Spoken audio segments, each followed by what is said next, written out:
Evangelho de Lucas, capítulo 1. Entramos no Evangelho de Lucas, terminamos Marcos e hoje, lembrando que Jesus é representado no livro de Lucas como Salvador prometido para toda a humanidade. Sejam todos bem-vindos e bem-vindas ao meu canal e nesse plano Bíblia Viva. Hoje iniciamos um novo Evangelho que exige uma pausa, que exige atenção e exige também entendimentos. Irmãos, Lucas não repete Marcos nem Mateus. Ele escreve uma linguagem acessível e um propósito bem claro. E ele dá certeza da fé àqueles que creem. Pai querido, ao iniciarmos hoje, Senhor, esse novo Evangelho, nós pedimos humildemente a Ti. Abra o nosso entendimento para compreender a Tua Palavra, guarda-nos de leituras superficiais e conduz-nos à verdade que transforma. Que o mesmo Espírito que inspirou este texto nos conduza hoje em revelação, clareza e fé. Nós oramos em nome de Jesus. Amém, irmãos? Compartilha já esse vídeo com seu grupo de WhatsApp, seu Facebook, seu Instagram, com as pessoas que você ama, para que a vida delas também sejam edificadas com essa palavra. Se você ainda não é inscrito no canal, se inscreve, me ajuda a alcançar outras vidas e deixa sua curtida. Irmãos, por que um novo evangelho? Cada evangelho apresenta o mesmo Jesus, mas sobre ângulos diferentes. Marcos, Lucas, Mateus, João, todos apresentam Jesus, mas cada um sobre um ângulo diferente. Mateus apresenta Jesus como rei prometido. Marcos apresenta Jesus como servo poderoso. E Lucas, que vamos iniciar hoje, apresenta Jesus como o Salvador de todos, e João veremos um pouco mais tarde. Amém, pessoal? Irmãos, quem escreveu Lucas? Lucas, ele foi médico. Nós podemos ler mais adiante em Colossenses 4,14. Ele é um médico, ele foi um gentil e ele foi companheiro do apóstolo Paulo. Ele foi investigador cuidadoso dos fatos. Irmãos, Lucas 1,3 é o versículo-chave que fala: pareceu-me bem, depois de acurada investigação de tudo, desde sua origem, dar-te por escrito. Versículo-chave desse capítulo 1. Lucas escreve como um historiador e testemunha indireta, não como um especulador. Amém? E quando foi escrito o livro de Lucas? Provavelmente entre 60 e 70 depois de Cristo, antes da destruição de Jerusalém, que foi nos anos 70 depois de Cristo. Um período em que a fé cristã se expandia entre os gentios. E para quem foi escrito esse evangelho? Esse evangelho foi destinado a Teófilo. Lucas 1,3, vamos ver ao lendo a palavra, nome que significa amigo de Deus. Irmãos, Teófilo representa leitores gentios e novos na fé também. Olha só, Lucas 1,4, que é um dos versículos-chave também, fala para que conheças a certeza das coisas de que já estás informado. Lucas escreve para confirmar e não para confundir. Amém? Pegou a chave? Quais são as palavras-chave do Evangelho de Lucas? Nós temos a palavra-chave certeza, que estará em Lucas 1,4, salvação, Lucas 1,69, 19 e 10, Espírito Santo em Lucas 1,15, 1,35 e 4,1, alegria em Lucas 1,14 e 2,10, misericórdia em Lucas 1,50 e 1,78, E nós temos a palavra-chave oração, que está em Lucas 3, 21 e 5, 16. Lucas mostra um Jesus próximo, um Jesus também compassivo, mas sobretudo um Jesus acessível. Amém? E olha só, versículos-chave de Lucas, Lucas 1, 4, para que conheças a certeza das coisas. Lucas 19, 10, porque o Filho do Homem veio buscar e salvar o que se havia perdido. Lucas 4, 18, o Espírito do Senhor está sobre mim. Amém? Jesus representado no Evangelho de Lucas. Em Lucas, Jesus é o Salvador universal e o Filho do Homem, aquele que se aproxima dos pobres, das mulheres, dos doentes e dos excluídos. Jesus é o cumprimento fiel das promessas de Deus. E Lucas mostra a humanidade de Jesus sem negar sua divindade. Amém? Irmãos, pequena explicação baseada no capítulo 1 de Lucas, lembrando que o resumo será feito no final da semana, da leitura completa dessa semana 5. Lucas 1 apresenta o anúncio do nascimento de Jesus, de João Batista, em 1, 5 a 25. O anúncio do nascimento de Jesus em 1, de 26 a 38, e o cântico de Maria, no capítulo 1, de 46 a 55, e o cântico de Zacarias, no 1, 68 a 79. Lucas 1, 37 fala, porque para Deus não haverá impossível em todas as suas promessas. Quem me conhece sabe que isso faz parte do meu versículo favorito e das promessas que eu tomo posse da palavra. O início de Lucas é marcado por promessa, fé e cumprimento da palavra. Amém? Agora vamos à leitura do Evangelho de Lucas, capítulo 1. Visto que muitos houve que empreenderam uma narração coordenada dos fatos que entre nós se realizaram, conforme nos transmitiram os que desde o princípio foram deles testemunhas oculares e ministros da palavra, igualmente a mim me pareceu bem, depois de acurada investigação de tudo desde a sua origem, dar-te por escrito, excelentíssimo Teófilo, uma exposição em ordem para que tenhas plena certeza da verdade em que foste instruído. Zacarias e Isabel. Nos dias de Herodes, rei de Judeia, houve um sacerdote chamado Zacarias, no turno de Abias. Sua mulher era das filhas de Arão e se chamava Isabel. Ambos eram justos diante de Deus, vivendo irrepreensivelmente em todos os preceitos e mandamentos do Senhor. E não tinham filhos, porque Isabel era estéril, sendo eles avançados em idade, em dias. Predições referentes a João Batista.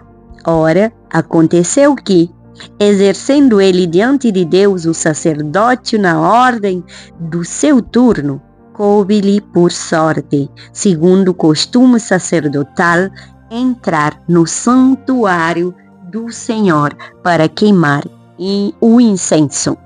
E, durante esse tempo, toda a multidão do povo permanecia da parte de fora, orando. E eis que lhe pareceu um anjo do Senhor, em pé à direita do altar do incenso. Vendo-o, Zacarias turbou-se e apoderou-se dele o temor. Disse-lhe, porém, o anjo: Zacarias, não temas, porque a tua oração foi ouvida. E Isabel, tua mulher, te dará à luz um filho, a quem darás o nome de João. Em ti haverá prazer e alegria, e muitos se regozijarão com o seu nascimento. Pois ele será grande diante do Senhor, não beberá vinho, nem bebida forte, e será cheio do Espírito Santo, já do ventre materno. e converterá muitos dos filhos de Israel ao Senhor, seu Deus. E irá diante do Senhor no espírito e poder de Elias, para converter o coração dos pais aos filhos, converter os desobedientes à prudência dos justos e habilitar para o Senhor um povo preparado. Então perguntou Zacarias ao anjo: como saberei disto? Pois eu sou velho e minha mulher avançada em dias. Respondeu-lhe o anjo: eu sou Gabriel, que assisto diante de Deus e fui enviado para falar-te e trazer-te estas boas novas. Todavia, ficarás mudo e não poderás falar até o dia em que estas coisas venham a realizar-se, porquanto não acreditastes nas minhas palavras, aos quais o seu tempo se cumprirão. O povo estava esperando a Zacarias e admirava-se de que tanto se demorasse no santuário, mas saindo ele não lhes podia falar. Então entenderam que tivera uma missão no santuário.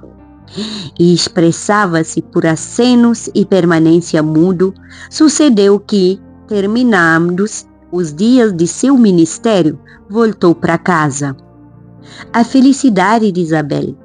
Passados estes dias, Isabel, sua mulher, concebeu e ocultou-se por 5 meses, dizendo: assim me fez o Senhor, contemplando-me para anular o meu opróbrio perante os homens. Predito o nascimento de Jesus. No 6º mês, foi o anjo Gabriel enviado da parte de Deus para uma cidade na Galileia, chamada Nazaré, a uma virgem desposada com certo homem da casa de Davi, cujo nome era José. A virgem chamava-se Maria. E, entrando o anjo aonde ela estava, disse: alegra-te, muito favorecida, o Senhor é contigo. Ela, porém, ao ouvir esta palavra, perturbou-se muito e pôs-se a pensar no que significaria esta saudação.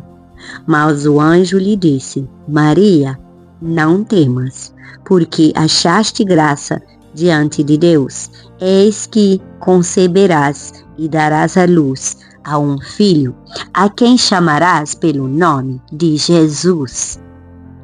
Este será grande e será chamado Filho do Altíssimo. Deus, o Senhor, lhe dará o trono de Davi, seu pai. Ele reinará para sempre sobre a casa de Jacó, e o seu reinado não terá fim. Então disse Maria ao anjo: como será isto, pois não tenho relação com homem algum? Respondeu-lhe o anjo: descerá sobre ti o Espírito Santo, e o poder do Altíssimo te envolverá com a sua sombra. Por isso, também o ente santo que há de nascer será chamado Filho de Deus. E Isabel, tua parenta, igualmente concebeu um filho na sua velhice, sendo este já o 6º mês para aquela que diziam ser estéril. Porque para Deus não haverá impossíveis em todas as suas promessas. Então disse Maria: aqui está a serva do Senhor, que se cumpra em mim conforme a tua palavra. E o anjo se ausentou dela. Maria visita Isabel. Naqueles dias, dispondo-se Maria, foi apressadamente à região montanhosa, a uma cidade de Judá. Entrou na casa de Zacarias e saudou Isabel. Ouvindo esta saudação de Maria, a criança lhe estremeceu no ventre. Então Isabel ficou possuída do Espírito Santo. E exclamou em alta voz: Bendita és tu entre as mulheres, e bendito o fruto do teu ventre. Amém? E de onde me provém que me venha visitar a mãe do meu Senhor? Pois logo que me chegou aos ouvidos a voz da tua saudação, a criança estremeceu de alegria dentro de mim. Bem-aventurada a que creu, porque serão cumpridas as palavras que lhe foram ditas da parte do Senhor. O cântico de Maria. Então disse Maria: a minha alma engrandece ao Senhor, e o meu espírito se alegrou em Deus, meu Salvador, porque contemplou na humildade da sua serva, pois desde agora todas as gerações me considerarão bem-aventurada, porque o poderoso me fez grandes coisas. Santo é o seu nome. A sua misericórdia vai de geração em geração sobre os que o temem. Agiu com o seu braço valorosamente, dispersou os que no coração alimentavam pensamentos soberbos. Derribou no seu trono os poderosos e exaltou os humildes. Encheu de bens os famintos e despediu vazios os ricos. Amparou a Israel, seu servo, a fim de lembrar-se da sua misericórdia a favor de Abraão e de sua descendência para sempre, como prometera aos nossos pais. Amém. Maria permaneceu cerca de 3 meses com Isabel e voltou para casa. O nascimento de João Batista. A Isabel cumpriu-se o tempo de dar à luz e teve um filho. Ouviram os seus vizinhos e parentes que o Senhor usara de grande misericórdia para com ela e participaram do seu regozijo.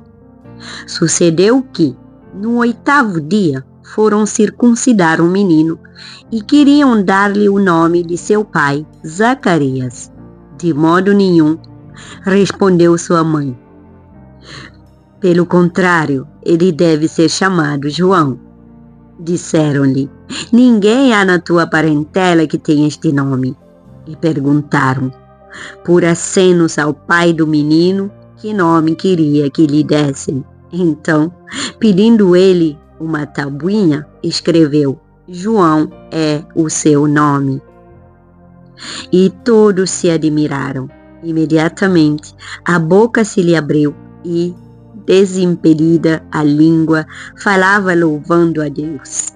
Sucedeu que todos os seus vizinhos ficaram possuídos de temor e por toda a região montanhosa da Judeia foram divulgadas estas coisas.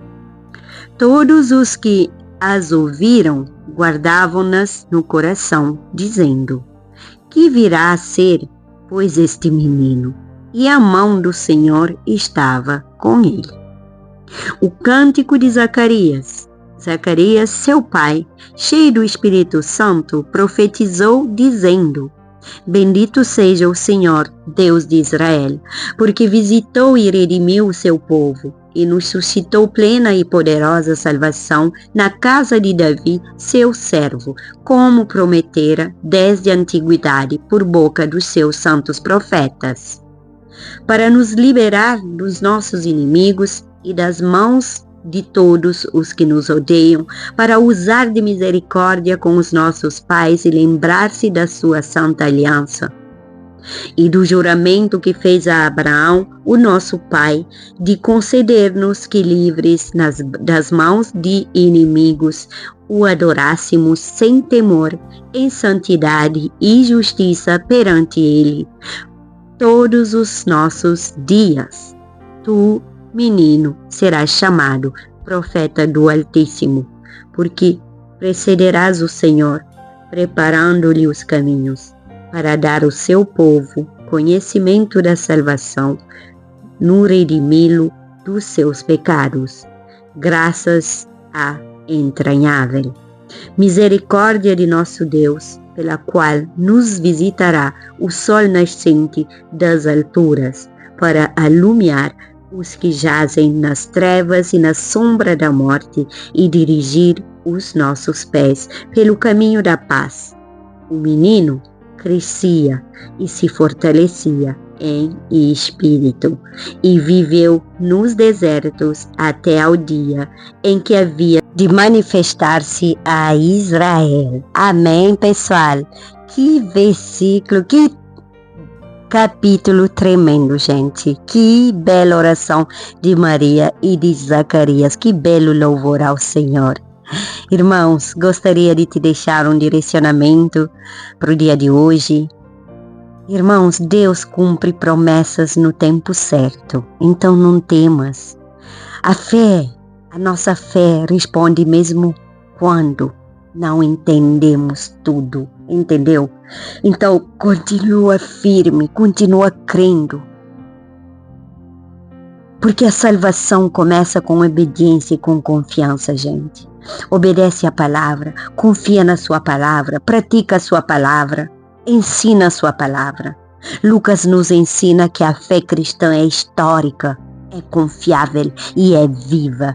E a Gólida Celeste hoje é que a fé não é construída sobre emoção, mas sobre a certeza de que Deus cumpre o que promete. Escreve no comentário: a minha fé não é construída sobre emoção, mas sobre a certeza de que Deus cumpre o que me prometeu. Amém? Toma posse? Vamos orar. Pai querido, nós te agradecemos porque a nossa fé não está baseada em fábulas, mas em fatos, promessas e cumprimentos. Assim como preparaste o caminho para a vinda de Jesus, prepara também o nosso coração, Senhor, para receber a Tua palavra sempre, Pai. Que a certeza da salvação fortaleça a nossa fé, que a esperança se renove, que caminhemos confiantes no Deus que cumpre o que promete. Eu oro em nome de Jesus. Amém e amém. Que a certeza da fé te acompanhe, que a palavra se torne viva em teu coração e que este novo evangelho te conduza a um relacionamento mais profundo com Jesus. Seguimos firme, seguimos em verdade e seguimos 100% com Jesus. Compartilhe esse vídeo e deixa a tua curtida. Deus te abençoe grande e poderosamente. Até amanhã.